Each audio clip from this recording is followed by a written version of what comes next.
What is up, my peeps? Joshua Smith here with another GSD interview, where we interview top entrepreneurs, top health and fitness professionals, and just straight up top badasses that are out there dominating their space. So today, I've got a badass on the show, you guys. A guy I'm super stoked to have him on the show. This is an online marketing guru, a guy that's just crushing it in that space, and doing some pretty epic, awesome things. So today we have on Mike Pisciotta on the show. Welcome to the show, my friend.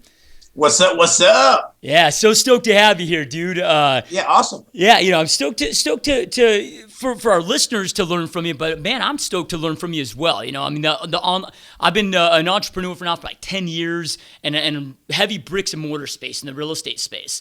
And the last year, we went really heavily into the e-commerce space and the online space, and so I'm stoked to have you here and learn from you as well, dude. So this will be pretty epic. Definitely. So before we kind of dive in, give us an idea of like what you're doing today. I know you're in Florida, you're running online marketing, and you've got some products out. Give us an idea of what you're doing today.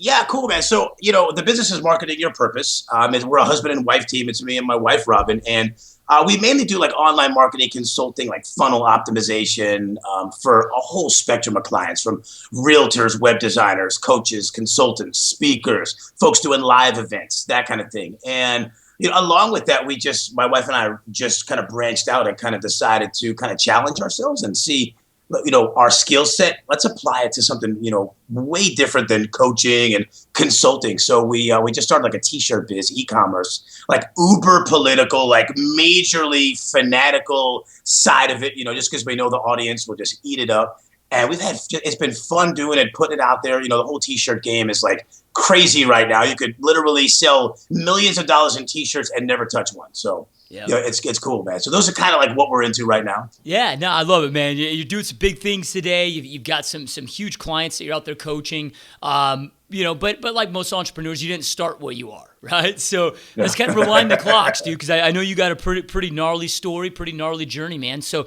let's kind of rewind the clocks, like take it back from, okay, dude, like you graduate high school. I mean, what was your journey to lead you into becoming this entrepreneur that you are today?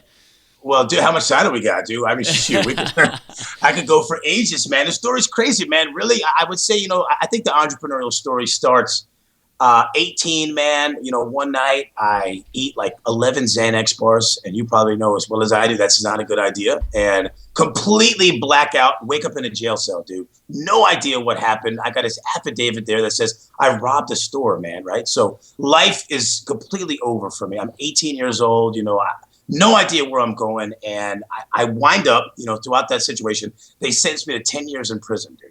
10 years. I'm 18. I'm like, 10 years. Like my whole life is over is what I'm thinking, man. And there was like the defining moment. And I think the moment that kind of helped to shape me towards being an entrepreneur was I'm in this cell, man. And I'm up on the second story or whatever. And I'm up there, I'm working out, I'm doing push-ups. And I'm kind of thinking, man, and I'm having this conversation in my head. And the conversation is going like, they took 10 years of my freedom. I let them have that.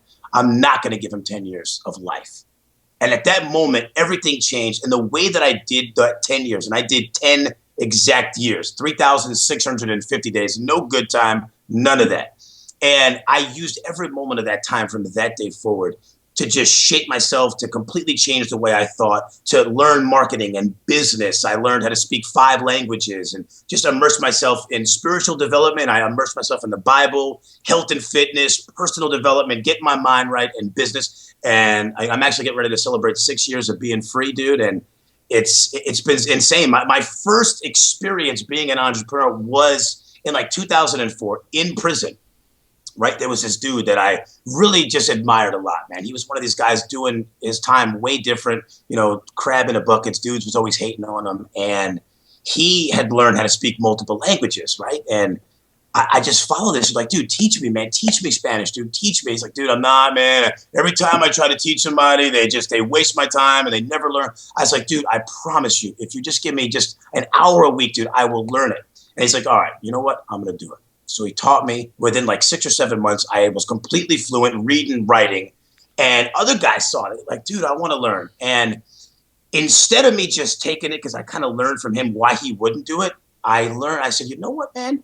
let me kind of make a program, right? So I'm in prison and I developed this system, right? This systematized way of teaching a language to people. And I charged them. And in prison, you charge with like ramen noodle soups and tuna packets and all this junk, right? So I'm balling, right? I'm balling. I got dudes paying me in ramen noodle soups and tuna packages to teach them Spanish. And that was like my first entrepreneurial, like real experience, man. Yeah, no, that's crazy, dude. So how when you're in there though, I mean, how easy and or difficult was it to keep that mindset? Because you're in there with a lot of people that I gotta assume at that point you're a huge minority, dude. Like most people aren't focusing on their self-development, improving themselves. They're in a totally different mindset. So how difficult was that to stay focused, dude? Extremely difficult, man, because you had like every time you do well, not just from the inmates, right? This is the thing that a lot of folks don't realize is it's not just the inmates that are hating and, oh, you're going to go out there, you're going to get high again. And you're just wasting your time. It's the officers, man. And I really had situations where officers would literally try to sabotage me. I actually met my wife now, Robin, who's my partner, while I was in prison. I had about 7.5 years. She was a radio host. And we met and, started talking and stuff. And she would send me books. That's how I would, read and just learn marketing and personal development and stuff. And the officers would come and they call it shakedown. They would come and like search my property and my locker. And if I couldn't produce this receipt for my books, they would take them. And they only would take them just out of spite, dude, just to make me have to go through this process of going and proving they were mine. And they only did it just to hate, man. So I always had a choice, and I've been sharing on Facebook the story a lot. Those situations and hating and challenges that we all face, and whether you went to a physical prison like I did, or if you're in a cubicle, or you're in real estate, or you're an entrepreneur, you're budding, you're growing. And we all face challenges. We all face, resistance, right? And so what I had at that time was I had a choice, man, a choice to let those challenges and the haters break me and just give it like, man, when it's too hard, I can't do it, or let it make me. You know what I mean? And that's what I chose to do. And so every time I was faced with those situations, I would just kind of dig in and say, you know what, man, I'm going to let this make me tougher, because when I get out from prison, no one's going to just hand me a silver spoon and say, dude, here you go. Here's a bank account. Here's some keys to a Ferrari and a nice house. Here you go. Like, I'm going to have to make this. So let those situations make me for when I'm facing challenges out here. Okay, so you're doing this, dude, and you're learning the skills, learning the tactical skills. You're setting together a game plan. So do you get released? It's like your day of being released, which I'm sure is probably one of the best days of your life, right? I can't only imagine what that feels like, dude. Where do you go? What do you do? Where do you start? 6 years later, dude, you're in the top of your game in the online space doing some epic, massive things. How do you get there, dude? Here's the cool thing that, a lot of folks, so I can put it in perspective, right? I went to prison in 1999, came home in 2009. During that span, Google was introduced, Facebook was introduced, smartphones were introduced, flat screen TVs, DVDs even, right? None of this stuff existed before. So I come home, dude, and the world is a completely different place. I realized it didn't wait for me at all. Like nothing stopped because I was in there, right? So I'm using cell phones, and the learning curve was incredible, man. And I just dove in. And, there were times, man, I'm 28 years old, and there's times that I saw other dudes my age, they're crushing it, they're doing their thing, they're established. And I'm like, dang, man, they got like a 10-year head start on me, dude. What am I going to do, man? And that just kind of fueled me to press harder. And along with that, my wife and I realized we don't have time to make a bunch of mistakes. Like, we have to get this jump right and just be focused. And I think one of the things that really helped both her and I pave a way and have success was being focused. Like, determine if this is the path we're going to take, whatever it is, we're all in. We're going to go all in. We're not going to be scattered, and we're going to focus and just run with it.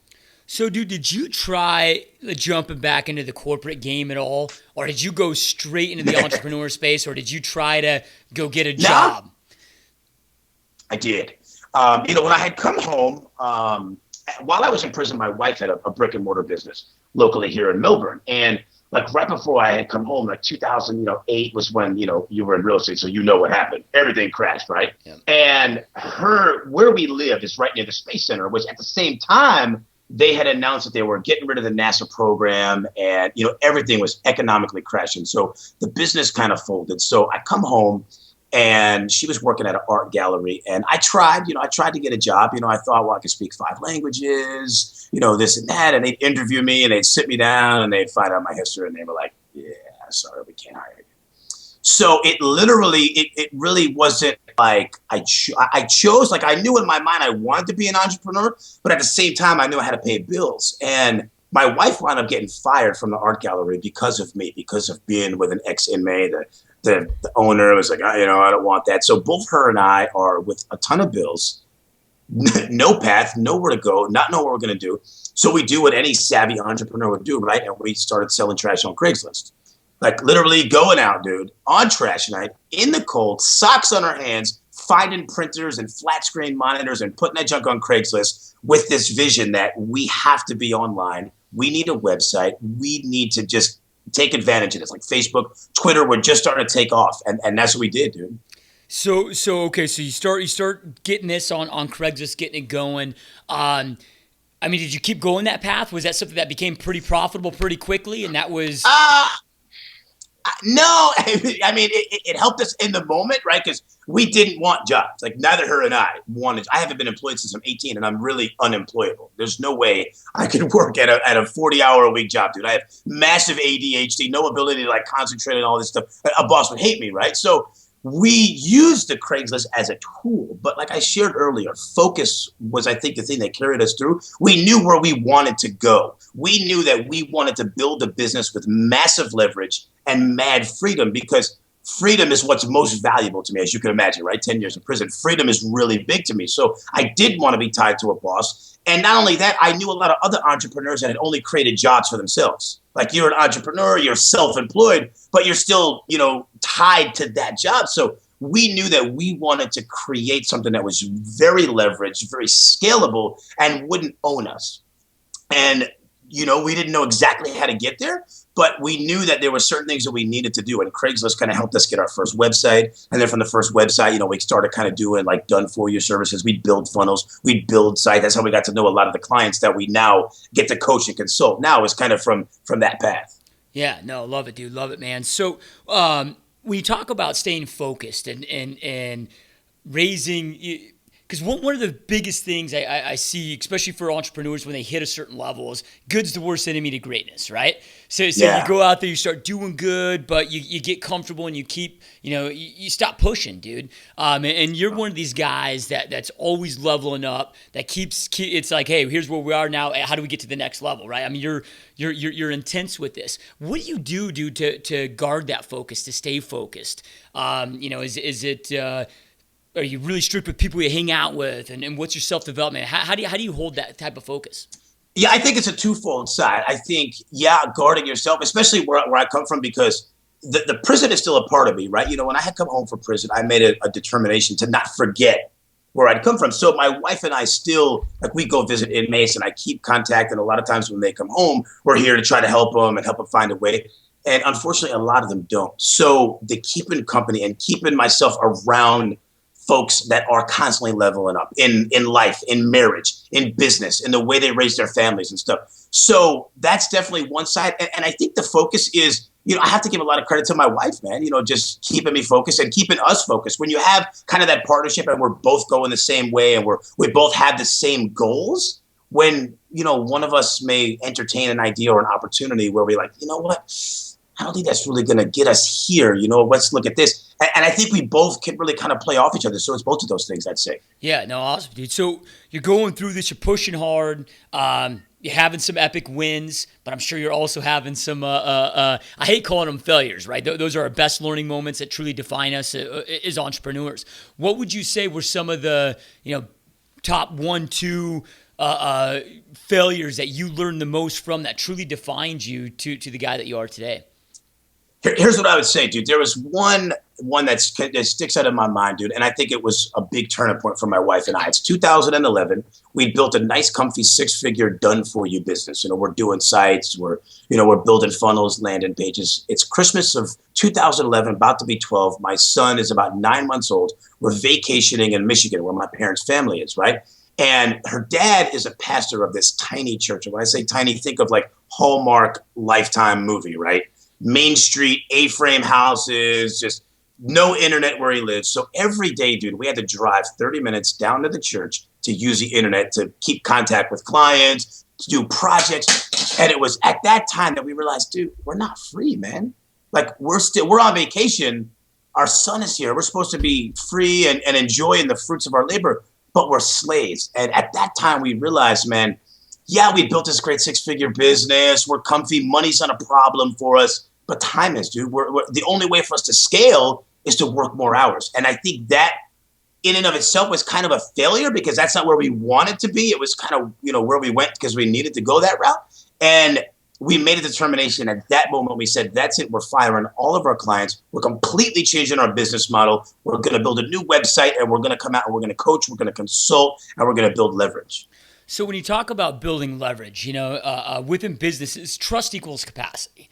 Right? You've got to be able to trust great people within your organization and take that stuff off so you can have that freedom. Or maybe it's trusting your systems. How do you start with that? Did you guys go then you rebuilt your structure? Was it all automated through your online systems, or did you immediately start bringing on support staff to help you with that stuff so you guys could create that freedom for yourself? It was both. We brought on a web developer because we had some ideas for products that we wanted to do. And we brought on a graphic designer to help with something because we knew Facebook ads was going to be big for us. And leverage systems was probably one of the biggest things. Like our business now is probably 90% leverage because of automated systems, things like Infusionsoft and lead pages. And, we've designed templates for lead pages and stuff. So those things kind of sell and work while we're sleeping and whatnot. So it's kind of both of those sides. It's leverage with people, because my wife and I are great with ideas. Like we'll say dude, this is an awesome WordPress plugin we can develop. We can't develop that junk. So we have a developer here's what we want. Make it happen, dude. Make it happen. So it's both sides. Yep. Dig it, dude. So going into just for all your entrepreneurs out there, and our listeners are entrepreneurs or aspiring entrepreneurs that are stuck in corporate America that are trying to get in this space. I mean, today, dude, whether you're in a bricks and mortar business and you don't think you're in an online business, everybody is in online marketing today, right? I mean, everybody out there is. And if you're not focusing in that space, you're probably going to be extinct pretty quickly.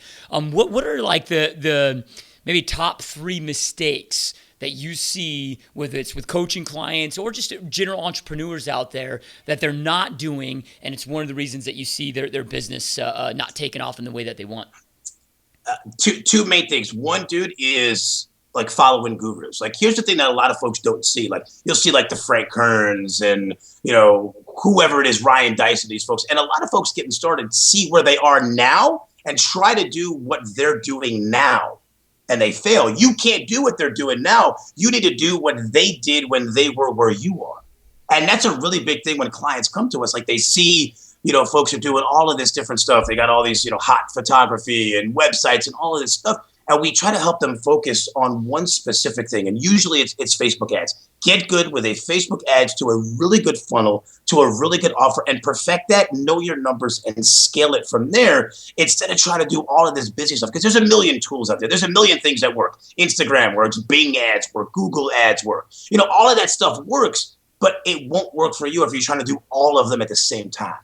Yeah, I couldn't agree more, dude. Success isn't doing 1,000 things well; it's doing a few things well thousands of times. And certainly. Yeah, dude. Okay, so let's go into the online space, and we'll just go into Facebook because that's something that in my life, dude, I'm doing very heavily and all realtors. I just seen one of your ads before I came on here. Oh, did you? Yeah, I did, yeah. Right on, bro. So when we're targeting those ads, and again, what are some of those things that you see or some of the lessons that you had to learn as you're pumping these out?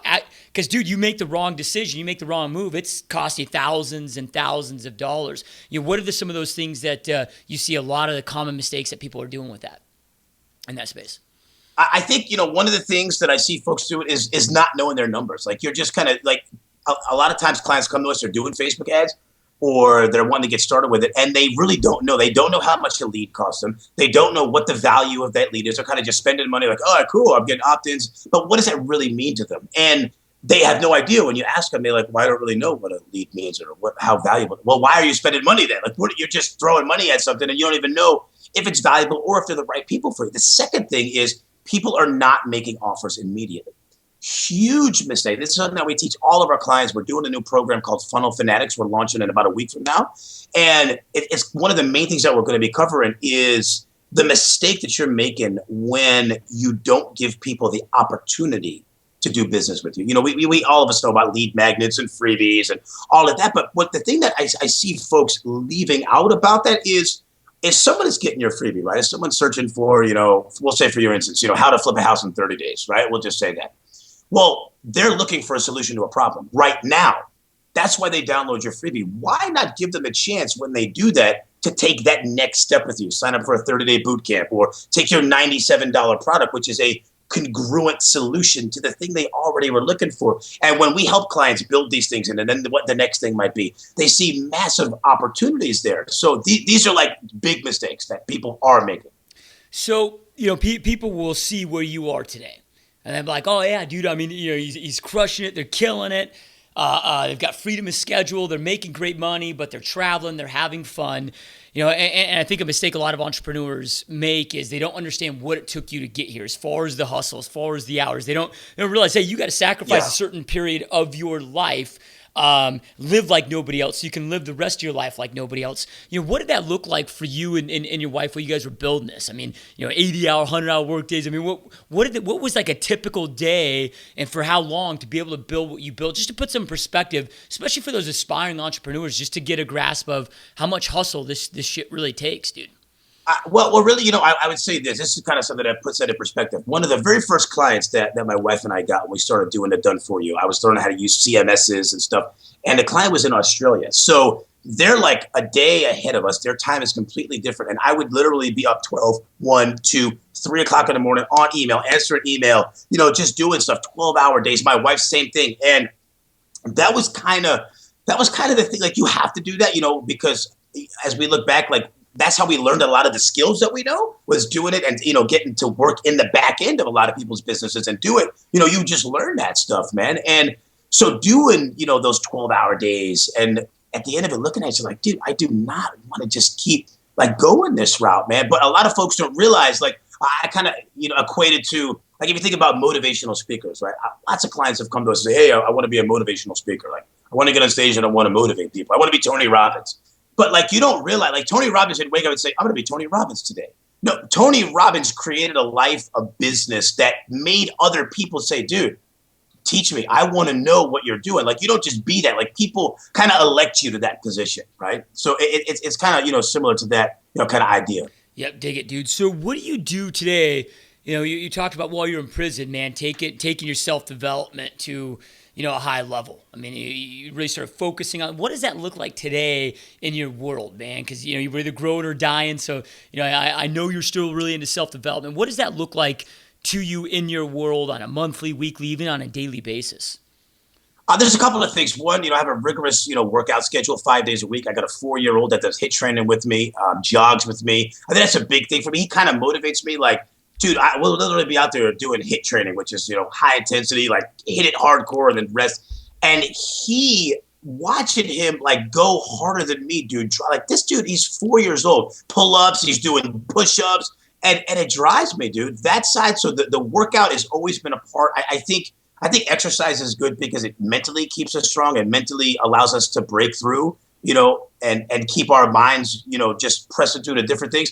Reading is also a huge thing. I think, you know, we learn from, you know, other folks that have been where we want to be and have been, you know, the path that we want to go. So, you know, I like reading, you know, lots of books, especially outside of my niche. Like, I'm reading a book now by the dude that founded Dogfish Head. I don't know if you're a beer guy. I'm a huge craft beer fan. So, you know, I love everything craft beer, Stone. I've been to their brewery and stuff. So, like, following outside of the niche, because sometimes, like, we can get so caught up in, like, you know, I'm in that coaching space. So, you know, watching what the coaches are doing, and then you just kind of get into this regurgitory, you know, kind of thing where you're just doing what they're doing and this. So I like to get outside perspective from, you know, businesses that have nothing to do with my space and just kind of get creative perspective of what they're doing and different things and kind of bring it into my own space. Now, is it where it's just, hey, I'm gonna read, I'm gonna study, watch these articles, watch these videos, or do you at this point still have a coach yourself personally that you look up to, or there's a couple of mentors. One, I definitely give a shout out to Ben Settle. Don't know if you know Ben Settle, but he's somebody we followed for a long time when it comes to email and stuff. Definitely, bring mentors in. When it comes to the coaching side, my wife and I, because we're big on focus, so like we will focus and go, okay, what is the one skill that we need to perfect right now to take our business to the next level? And we will pursue somebody, whether it's Facebook ads or getting better at email or sales copy or getting better on video. And we'll bring on a coach or a mentor for that specific skill, apply it to our business, see results, and then say, bam, what's the next thing? Yeah, dig it, dude. So speaking of, husband and wife business, bro, there's a lot of positives, but a lot of people struggle with it too. How do you, I hate the word balance because balance is such BS in life, but how do you, Sure. how do you kind of have that separation where, hey, we can go out there because a lot of entrepreneurs in this space. There's a lot of husband and wife entrepreneur businesses out there. I mean, how do you guys separate the two so you can have and focus on this, creating this epic marriage, but also these epic businesses? Well, in all honesty, you don't really separate the two. Exactly, right? You learn how to kind of work. And, at first, my wife and I, when we got started, we're both very passionate people. We were at each other, dude. Just, the first year it was like, we're fighting, we're arguing, the business is, constantly. And so the one skill that we had to learn, man, is to really respect the way that we're different from one another, right? She's very detail oriented, very focused on, getting things right, even almost to the point of perfection, right? Where I'm very big picture, ADHD, dude, let's just do it and then just figure out where the pieces fall later, right? And so at first you could imagine how that just clashed, right? We're just clashing, right? She wants it perfect. I'm like, just get it out there, man. Just get it out there. We'll figure it out. If it makes money, then we'll do it. But we kind of noticed, like, dude, we can't just keep going this way. So we took a step back and learned how each other's differences and strengths could really work together. And, being in business now about 6 years together, we're just really starting to get good and finding our flow of allowing each other to thrive in our strengths and weaknesses. Yeah, absolutely, dude. Dig it, man. So, yeah, and it is one of those things that, I've my wife, now we have 3 little kids at home, so she stays at home full time with the kids, but she's still involved in our apparel business. We've got an apparel business as well. And, okay. But for years, yeah, very, very involved in the business. And yeah, dude, I mean, there was a lot of great times, but there's the challenges as well. But yeah, like you said, man, you respect each other's space, you respect the qualities, and that balance that the opposites attract, dude. It helps balance it out because guys like you and I, the ready, the ready, fire, aim guys. I just finished that book too. Good book, man. Yeah, dude. I mean, we have to have that kind of that yin and yang. Absolutely, bro. So, what is a typical day? I know we kind of talked about what your days look like as you were building this, but what does a day look like in your world today, dude? Like, what's a typical day for you? I'm up. I usually get about 6, right? So I get up, my wife and I, we have a little prayer time. And, I go and I do a lot of the cooking. So I do breakfast. She gets ready, get my 4-year-old son up. He's almost 5 now. Get him up, get him ready. And, we eat. I'll usually check some email. Unlike most folks, I'm usually very, very excited to look at my inbox in the morning because usually it's just full of a whole bunch of order, payment, receive, payment. So I'm usually very excited. So that's kind of part of my morning. It kind of motivates me like, man, awesome. Boom. Let's do this. Let's attack this day. Right. So I take my son to school, man.